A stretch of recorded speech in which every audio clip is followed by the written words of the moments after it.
With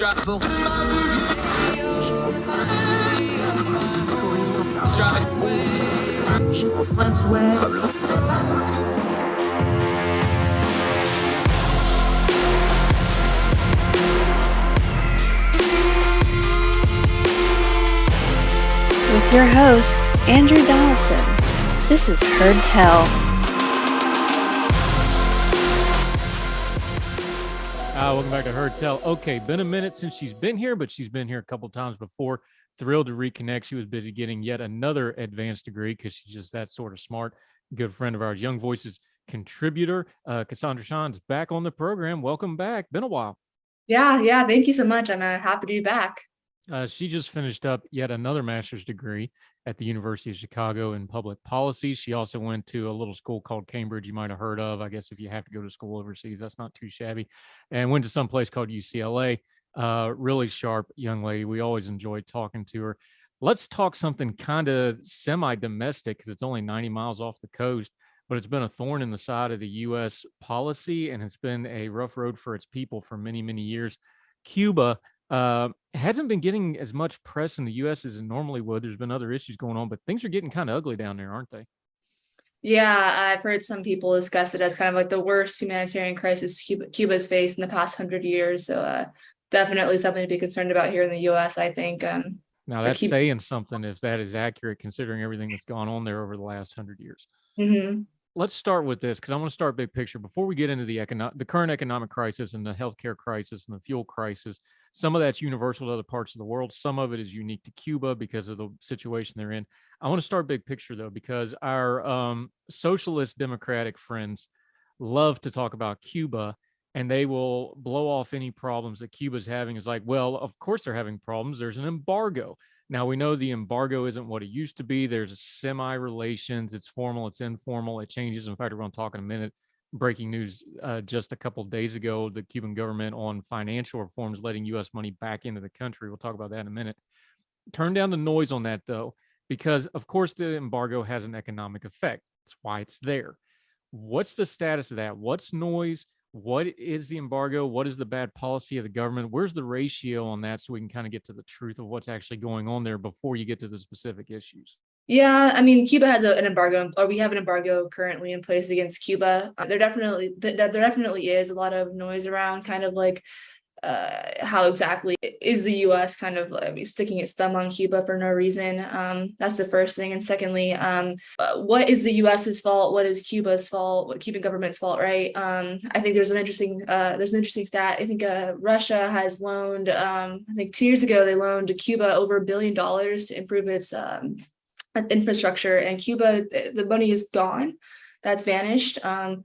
Cuba, they are also suffering, I mean, deeply from the diesel and with the fuel price crisis right now. Part of that is Russia, kind of, but they get most of their oil from Venezuela. So not really. Venezuela has their own, they're having their own issues over there. So they're kind of trickling back to Cuba. But yeah, I think that a lot of the issues we're seeing in Cuba is a kind of symptom of the communist government the Cubans are facing, and less so much the U.S. embargo. One great example that you just mentioned, Russia has been sending an infrastructure investment, a total of about 2.3 billion worth since 2006 until 2019 when they stopped doing this. And back in, let's see, what's this dated? I had to edit that, but that's okay. Back earlier this year in February, Russia actually suspended their debt payments, said, well, we're warming relations. We'll just don't worry about paying us back for this. But that was supposed to go, and I'm quoting Reuters here, that money was supposed to go to, quote, investments in power generation, metals, transportation infrastructure. Well, one of the major problems right now, and we have all kinds of reporting that started all these protests a few weeks ago, is there is major power outages. They can't keep the power on. It's an overly hot summer there. Of course, it's a Caribbean nation, so, you know, the heat, it's hot. So there's power outages and things. So when something like, you know, the Cuban people aren't dumb, they know all this investment money came in, but they can't keep the lights on. There's no wonder there's protests in the country, is there? Oh, no, absolutely not. Also, like, it's dengue is pretty rampant, and the hospital system and like Cuba's kind of like anti-mosquito measures, they've been kind of lax lately. So there's like a health crisis, like people are suffering and sick at home. They don't have any fuel, so people are waiting up 2 weeks in line for diesel. So like taxi drivers, that's their entire income. Suddenly their entire life is spent sitting in a gas line. There's food shortages. It's a sign of the times, and the Cuban government has to imprison protesters for 6 to 30 years for taking the streets and banging pots and pans. It's very sad. Now, here's what happened with this. They went to the streets and protested a couple weeks ago, but there was a massive crackdown. And the claims of at least 701 Cubans remain in detention from this crackdown. 622 were sentenced up to 25 years in prison. Draconian doesn't even start to touch this. The charges they leveled is the usual stuff when you want to round up the usual suspects: sedition, sabotage, robbery with force, public disorder. They cracked down on it, but are they going to see more and more of this? Because the fuel crisis isn't lessening. The healthcare crisis, much vaunted. We talked about some of our socialist friends. They talk about free healthcare. Well, the problem is there's nobody to blame but the government if the healthcare ain't working right. If we see more and more protests in Cuba, is it just going to get more and more draconian? Because I don't think the government's in danger of falling anytime soon. What do we make of the protests? Yeah, I'm inclined to agree with that. I do believe it'll get more draconian, and I think the Cubans kind of had one of two options: protest and risk like massive draconian imprisonment, or they leave Cuba, which is why we've seen a massive influx of migration from Cuba in the past few years. So there's human rights. Some human rights observers, they're noting kind of some of the treatment of the prisoners in the prisons, torture. Again, these absurd prison sentences. It's not an easy time for any Cuban living under the government oppression. No, it's definitely not. Now, of course, migration from Cuba to the U.S. is not a new thing. We have a long, long history and varied issues with this. But this new batch seems to be a little bit different. They're leaving en masse again. It's not the usual trickle that's been going. What do we do? Because we've already got a huge debate about immigration and migration policy. Cuban refugees have kind of had a carve out over time, especially in the Florida, and we know about the Cuban expat community down there. Is it time to revisit our policy with Cuban refugees? Should we be doing more to encourage or discourage these migrations as they try to flee Cuba with all the draconian things and all the problems they're having down there? Just from like a human standpoint, I feel terrible for those living in Cuba and starving, no power, lack of medical services. I do think that, I mean, Florida has obviously a very close tie with Cuba. I think that we do need to reform our immigration kind of stance on refugees in general. But Cuban in particular, I think there's a very like close cultural tie there. But also I think there's something to be said about trying to encourage positive growth in Cuba as much as humanly possible. Russia has proven that sending money doesn't necessarily work for improving the situation in Cuba. But yeah, I think I am the same as many other political leaders, where it's kind of like, well, we have crisis again with Cuba, and it's sad that we have to review it that way of like, well, it's a crisis again, but the government hasn't changed. The reason the protests are so draconian is because the machinery to crack down on that, from Castro to Castro's brother to the current leadership, that it's almost ingrained in the society. We talked about the political and the economic. What's the human rights part of this when you have a government that oppression is just ingrained into it? It's institutionalized is probably the best way to explain it. Talk about for a minute, because you study other parts of the world, especially somewhere like Cuba. It is an island. It is isolated in some respects. When you have institutional oppression like this, how much that changes the dynamic for things like human rights and civil rights? I don't think it necessarily like changes the dynamic. I think we kind of suffered in the West from a lack of kind of like information coming out of Cuba. Like we citizens, we barely hear kind of what's happening over there. I think that's the first thing. And I think that once we kind of get more media spotlight around what's happening in Cuba, we'll be able to kind of determine this with much more accuracy. We've seen communist regimes fall before. We've seen them stay in power. I think with Cuba, I think the protests definitely come to show it, that people are aware and sick of their circumstances, and they're sick of their government rule, a rule by a government that's not necessarily taking their best interests at heart at all. Yeah, you see these small infringements on personal liberty in Cuba. I mean, they now have like new fishing rules where you can't, like, there's a big crackdown on commercial fishing, and so fishermen can't sell fish directly to the average Cubans. They have to sell it to the state at state organized prices. Very similar to things you see in like production areas in communist governments. But yeah, again, I think the protests show they're highly aware of the circumstance they're in, and they want or change. Yeah, there's been a push public relation wise the last few years. They've allowed more tourism. They've allowed Americans to come in. Of course, internationals have always been allowed to go to Cuba. The accusation is that the Cuban government spent way too much money on the tourism stuff to lure in those outside nationals and not enough on the people and the infrastructure. That's the sort of stuff, that's kind of the Band-Aid on the gaping chest wound stuff that really destabilizes a country.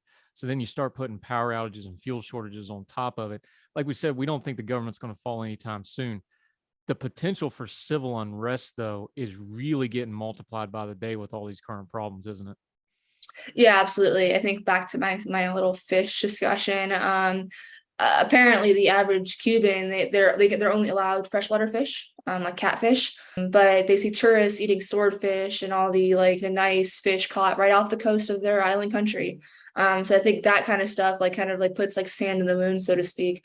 But at the same time, I think that the Cuban government is seeing tourism as one of the main ways to increase revenue and pay for these things. So it's kind of I mean, in that regard,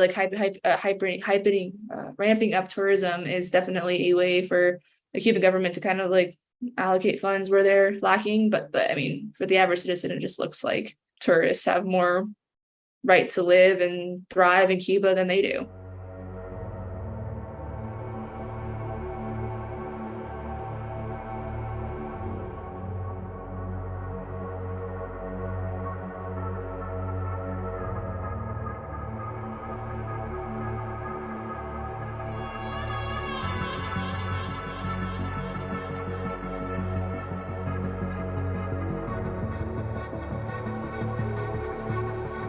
Cassandra Shand joining us. Yeah, you've studied other countries and other governments around the world, especially dictatorships and things like this. This is the core problem with something like Cuba is there's really no way for somewhere like America where we want to have, more freedom for the Cuban people. We want to have more economic opportunity for them. But when you're dealing with the dictatorship, there's absolutely no way to get money into that country that it doesn't go into the government's hands and then get misallocated by that government for their own purposes, and it doesn't get to the intended people. How do you set policy for something like this? Because again, even the Russians who are friendly to that government, they poured money in there. That didn't do any good. China was going to do a big investment thing. They've pulled back on that with some green energy stuff. Britain has pulled back on some investment. What policy-wise do you do when you have a government that's like, we can't put any money in this country because it's just going to go to corruption right off the bat and it's not going to do any good? Is there even a policy fix for something like that?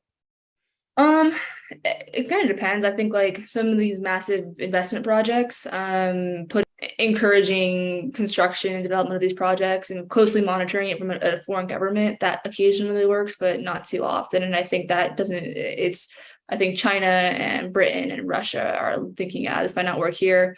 There's some non-policy solutions that some NGOs have tried.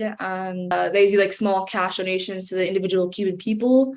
Some US entities have tried that in Africa and they've seen that works. But again, I think the main issue is more kind of just working with a government that has no interest in helping its people. Yeah. And the other part of this, Cassandra Shand joining us, we're talking a little bit about Cuba down today.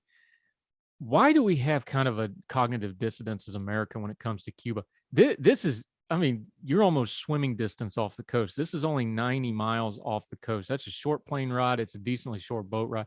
This is a neighbor by any definition of the world on the world stage.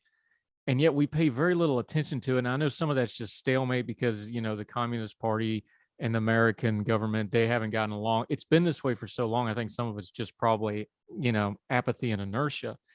Why do you think it is, though, that we pay attention to other world events a lot more than we do with something that's this close and this related to our country, both geographically, but also just geopolitically? This has been a thorn in the side of the American government, multiple administrations, both parties for decades.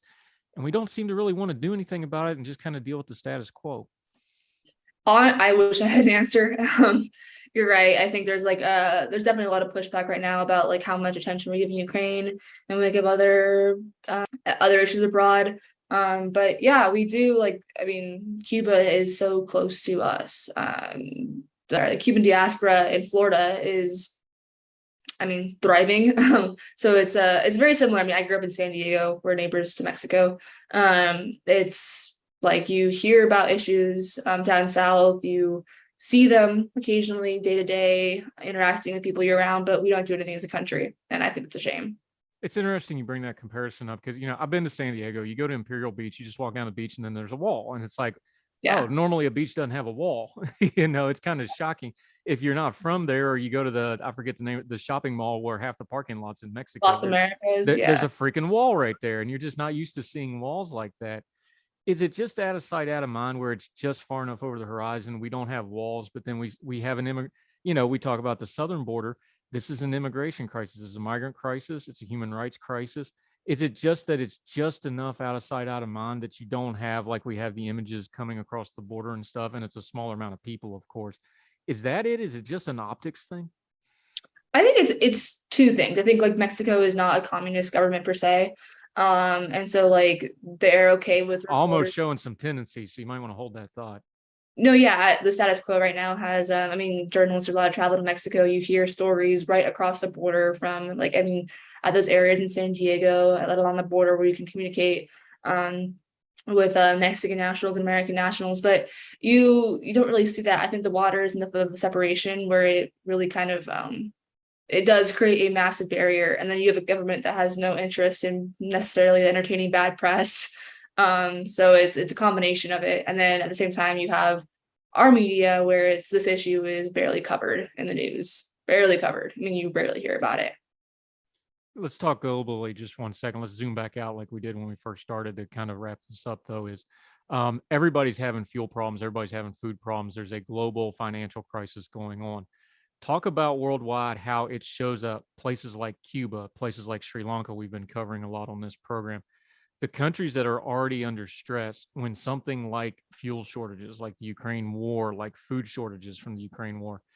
Talk about how these countries that are already on the edge, they go from bad to catastrophic very, very quickly when the geopolitical winds shift just a very little bit. Because people talk about globalism and they use the buzzword. It's an interconnected world, and this is the ugly side of that interconnected world, and it shows up in a hurry in diverse places, doesn't it? It definitely does. You have prosperous nations with sufficient reserves. Even Europe is freaking out. The UK is concerned about fuel prices, but then you look at Cuba, where they do a little bit of their own domestic supply of oil. They rely mostly on Venezuela, but they're reliant completely on their neighbors' conditions. And when those neighborly conditions kind of turn sour, for Venezuela at least, or they have a less oil coming into the country than they're used to, and their entire infrastructure is reliant on diesel, that's a recipe for disaster. And I think, you're absolutely right. We are going to be seeing a massive increase in protests because at the rate it's going, there's nothing else to do. Yeah, they're out of options infrastructure wise. Cassandra Shand, one last question on this, just globally, when it comes to Cuba, when it comes to some of these other issues in the world, when you have a stalemate like Cuba's been, there's a hard and fast stalemate here as far as American policy towards Cuba and Cuba's policy towards us, frankly. It's a two-way street. What's the better option for us as commentators and just the general public when addressing this? Should we be focusing on the people of Cuba, the human interest stuff, the human rights stuff, or should we be focusing on the policy stuff, kind of the more which one of those two do you think is more going to be more effective trying to get it until this stalemate seems to loosen up either by an event or something else happens? As far as injecting into the public consciousness here in the US, I think absolutely the humanitarian stuff. I think us policy wonks, we definitely kind of we appreciate policy analysis, but at the end of the day, it's affecting the average person. But ideally, I'd like to see it like side by side. I think like you see a massive reaction, people being in prison for 25 years for taking to the streets, where that's like something you can do on an average Saturday here in the US. But at the same time, you see these insane policy measures put off by a communist government. And I think that, focusing on the human aspects, but sprinkling in some policy would be very helpful. Yeah, great stuff, Cassandra Shand. Great to have you back. It won't be so long before we get you back again. But until we do, let folks know what you got going on now that you got all this newfound free time on your hands, now that you're not doing school now. Let them know how to follow you on your social media and what you got going on, my friend. Yeah, you can follow me at Cassandra Shand on Twitter. Just politics and startups. Politics and startups, because those two things go together so well now. Cassandra Shand, always a pleasure to talk to you. Good to see you again. We'll talk again soon, my friend. Appreciate the time. Thank you.